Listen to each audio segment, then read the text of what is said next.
Production of Broad and High is funded in part by the Greater Columbus Arts Council, celebrating expression, fostering talent, and connecting the community to Columbus artists, performances, exhibitions, concerts, public art, and more at columbusmakesart.com. From these contributing sponsors and viewers like you, thank you.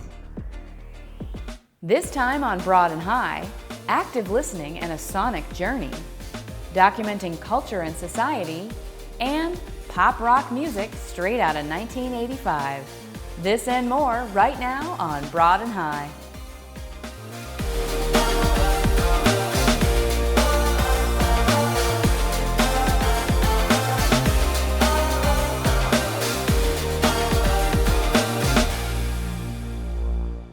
Welcome to Broad and High. I'm your host, Kate Quickle. Moxie Martinez is an artist with the soul of a philosopher and a heart of gold. They are a self-taught DJ, composer, producer, and founder of Columbus Synth Slam. The Broad and High team followed this multifaceted artist to a few venues and sat down with Moxie in their home studio to talk about their journey and why they are driven to pass along their passion for synth music.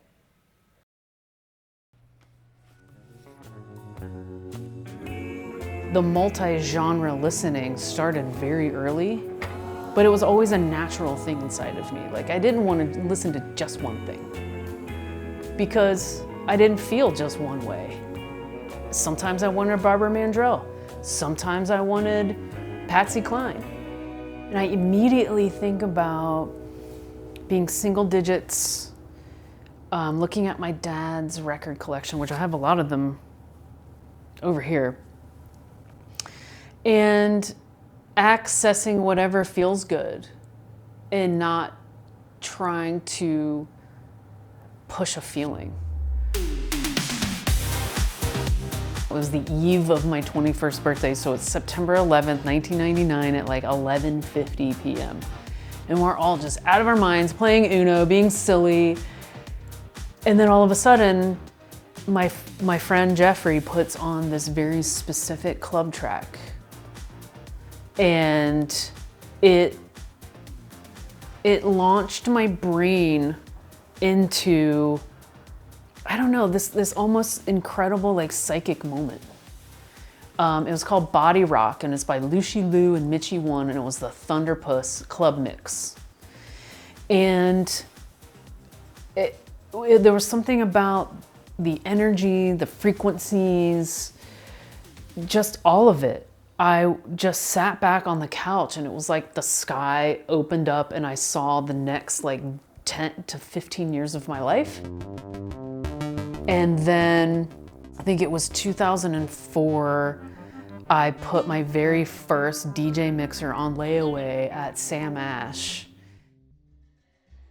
It was this intuitive instinct thing of like, this is what I have to do. And if I have to put it on layaway and wait a little bit longer, then that's what I have to do. But I always had the mixtapes running in my head. And I needed a way to get these mixtapes and these ideas out of my head and out into my community. That's what happened.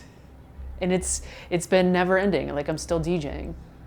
And it feels absolutely, I'm just full of humility and gratitude that I've been able to access all of this DJ stuff inside of me to create this very kind of signature space. So being able to access my intuitive nature of, yeah, these certain tracks go together, or this environment needs a different audio atmosphere, and being able to shift that, manipulate it. And it's not out of power, ego, it's out of like connection. You know, I'm looking out in the room and it's important to feel connected with my audience and not to be separate or above, but to be like right there on their level. Seeing them eye to eye and ear to ear, all the senses. It's very important to me. For a long time, the inspiration was just sadness from losing friends, losing parents, losing grandparents. And there's been a shift, I think, and maybe it's just aging, getting older, where I realize like I don't always have to compose when I'm sad. I can also compose when it's been a great day and I'm feeling energetic. So really, inspirations are like huge waves in the ocean. Sometimes they're big, sometimes they're small, but being able to access that, oh, I feel it, is really important no matter what it is.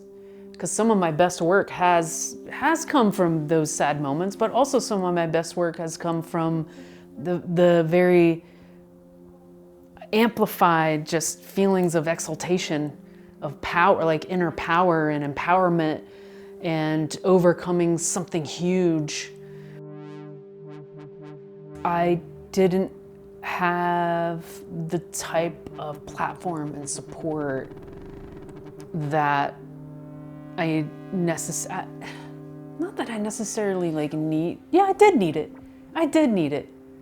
As a queer, half Hispanic, adopted person who loved pop music, but not like everybody else. I loved, Enya, Enigma, all of the kind of new age electronic stuff. I didn't have anybody else who liked that kind of stuff.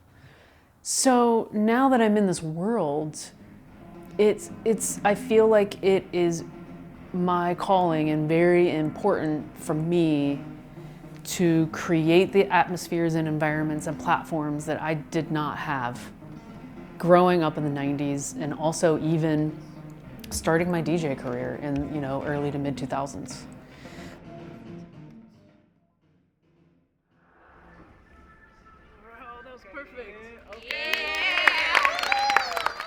It's really, really special and important to show the adult community and the youth community that synthesizers aren't inaccessible. You don't need a rocket scientist degree to be curious and have fun with sound.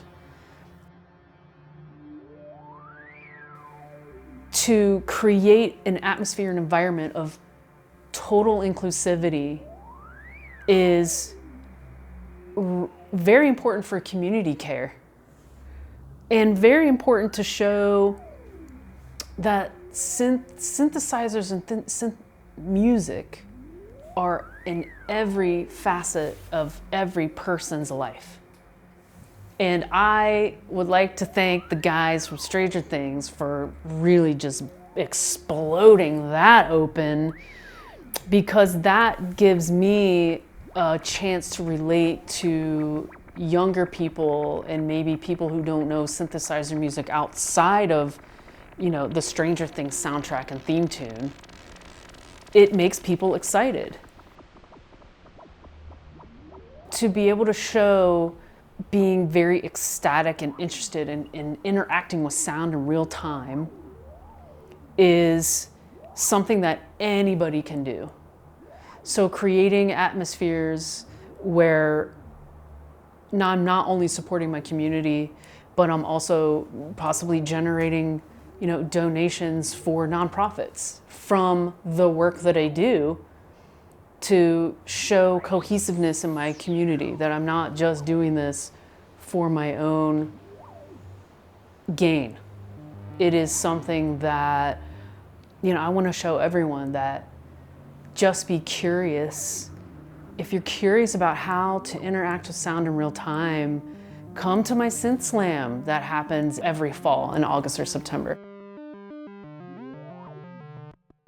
Not having the type of support that I had growing up and being interested in different music, it's important for me to show people that they are supported and that what they're doing is important to the whole of the art society.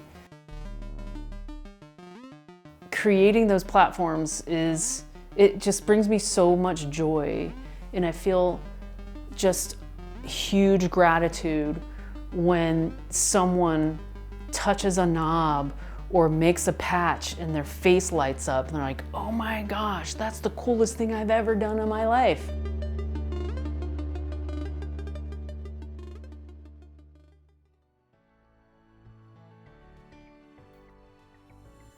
To hear more, you can find them on Instagram at Moxie Martinez.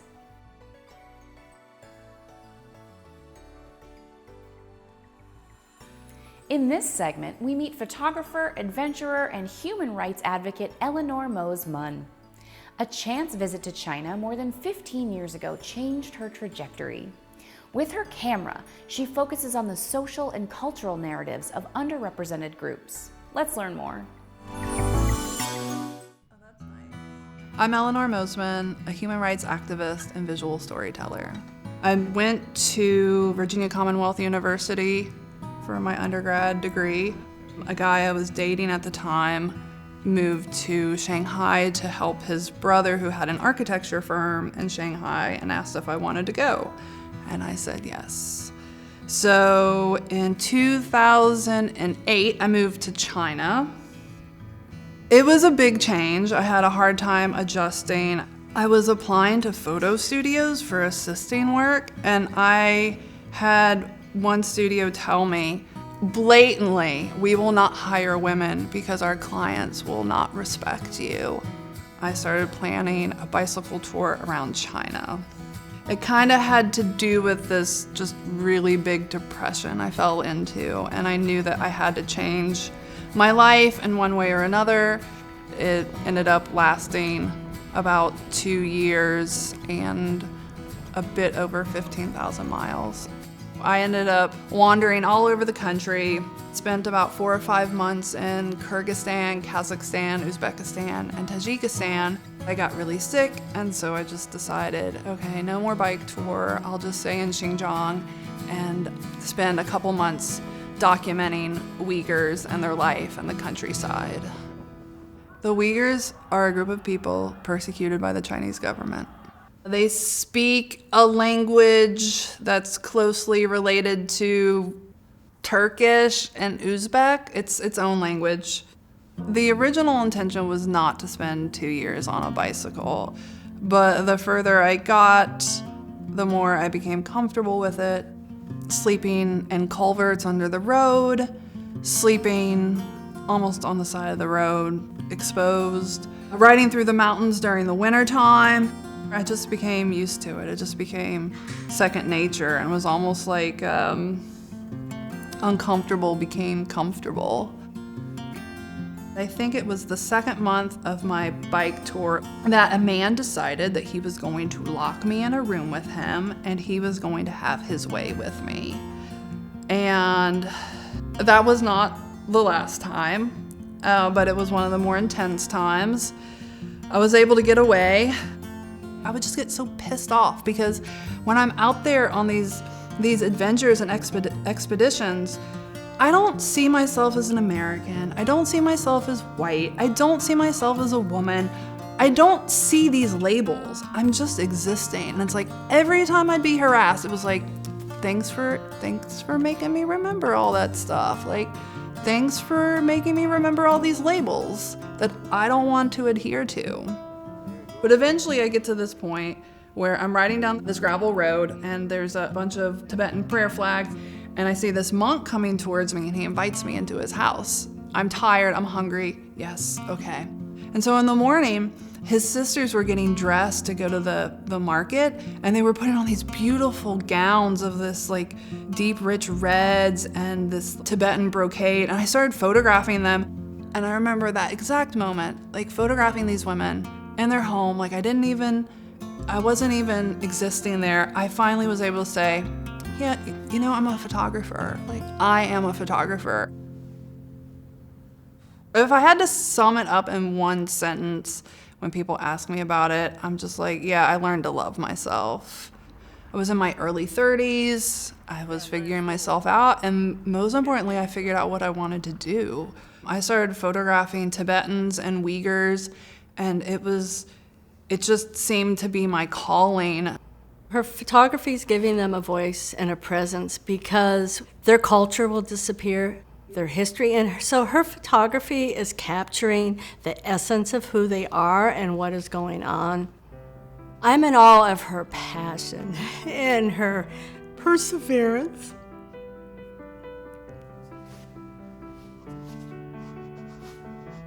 And how much she loves these people. I asked her once, I wish I had the passion she has for something, like she has for representing these people, for the persecuted. People talk about, oh, well, as a woman, you have to take different precautions, you have to be more careful. But I also believe if you haven't found the benefits or the perks or the strengths of being a woman, like you haven't found your power of being a woman yet. The fact that I am let into households that mothers give me their children to hold and leave to work in the field while I'm in their house with their children, like I don't think a man would have those options, and I know they don't. I've talked to plenty, and they're like, you get access that we don't get. So there's a few women that stand out in my mind most vividly, and one would be Jamyang Samo and her mother, Gayla. Gayla is the matriarch of the household, and she has a daughter, Jamyang Samo, which was probably about 5 or 6 years younger than me. But I was not just a guest. I learned how to herd yaks. They thought it was very humorous when I could not milk a yak. I helped with food. I just became part of the family. And these women get up before the men, before sunrise, and get to work immediately. And they are the last to go to bed. It is constant work. They live in one of the most difficult environments, and they're facing, these issues against the government, and it's like every day is going to be a struggle, but they face it with just such compassion for one another.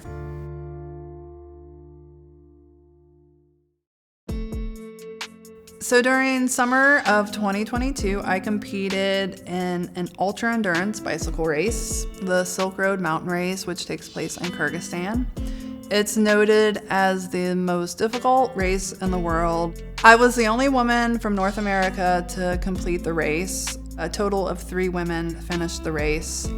So I arrived in Kyrgyzstan a couple months before the race because I wanted to acclimate. And unfortunately, I was one of the cyclists that got very sick. And during those 4 or 5 days of being sick, I was just crying nonstop because I was convinced I wasn't going to be able to race.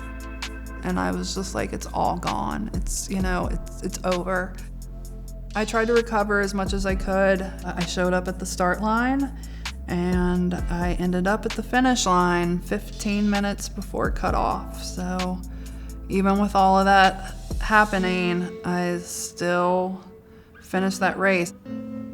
I've learned what being brave and resilient is all about, and most importantly, I learned what that is by watching and living with the women I did out there. They are the ones that are brave and resilient and compassionate.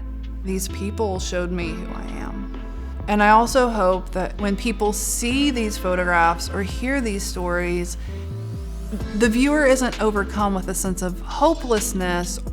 I hope it affects them in a way that they can look at their own lives a little differently, or look at their own community and, be inspired by these people that are facing some of the worst injustices that anyone could ever imagine, but they still persevere.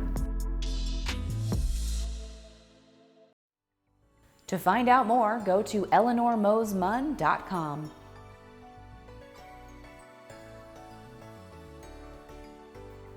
We round out this episode by heading back into the studio with the pop rock band Electric Dream Machine. With a heavy 80s new wave influence, they made us feel like it was 1985 all over again.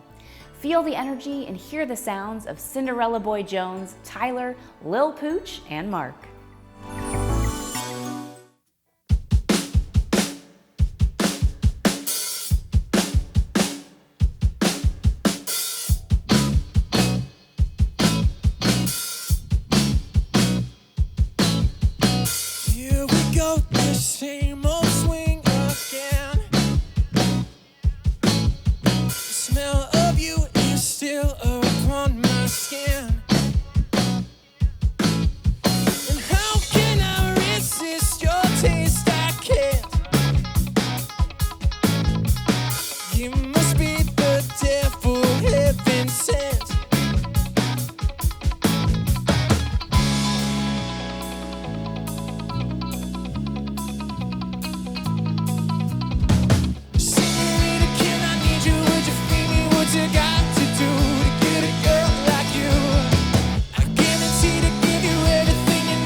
heart's forgotten dance.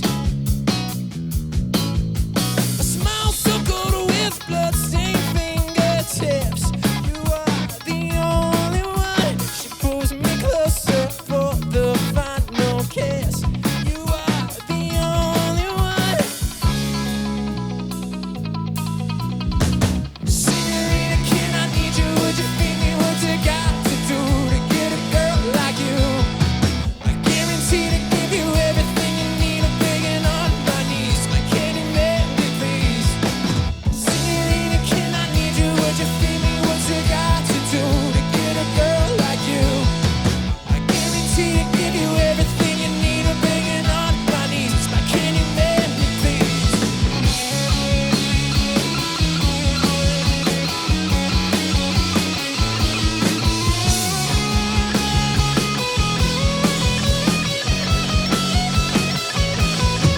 It's mountain to breathe my name, and you know it's more than I can take. Pull the pin and walk away, screaming, please, please, please.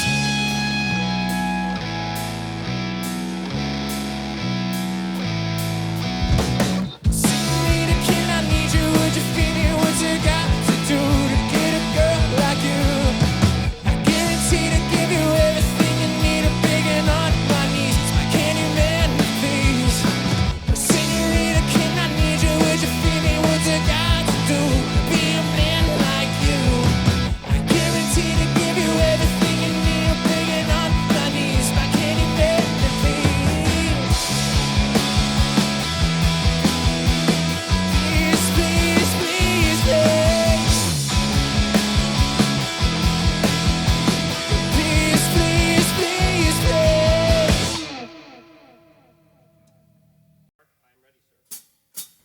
To hear more, find them on Instagram at Electric Dream Machine Band. Well, that's our show. Remember, you can find all of our stories online at WOSU.org as well as on our YouTube channel. For all of us here at WOSU, I'm Kate Quickle. Thanks for watching.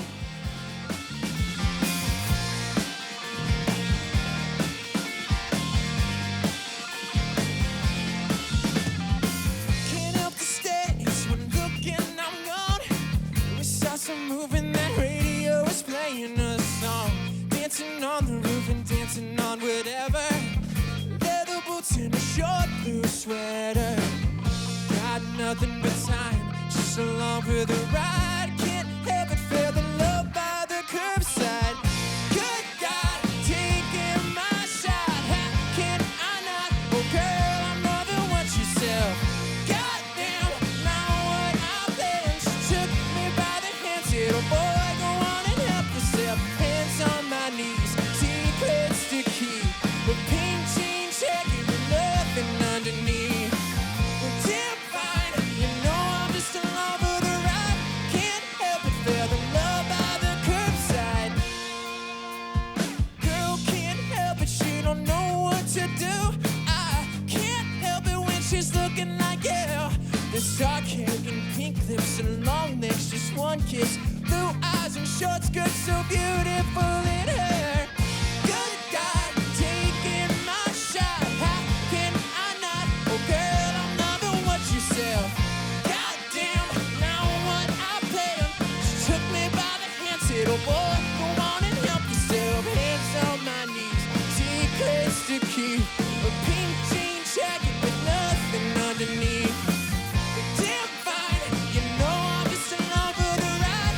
Can't help but feel the love by the curbside.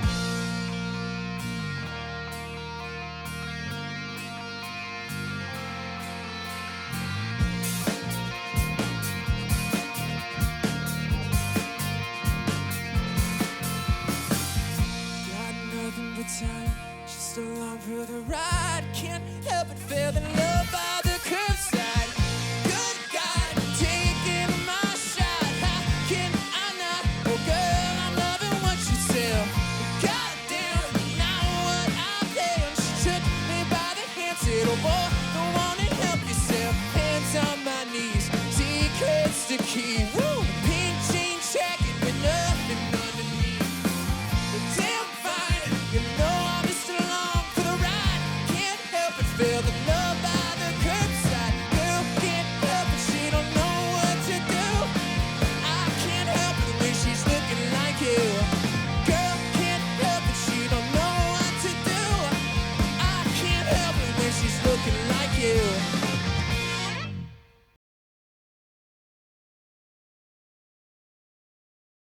Production of Broad and High is funded in part by the Greater Columbus Arts Council, celebrating expression, fostering talent, and connecting the community to Columbus artists, performances, exhibitions, concerts, public art, and more at columbusmakesart.com.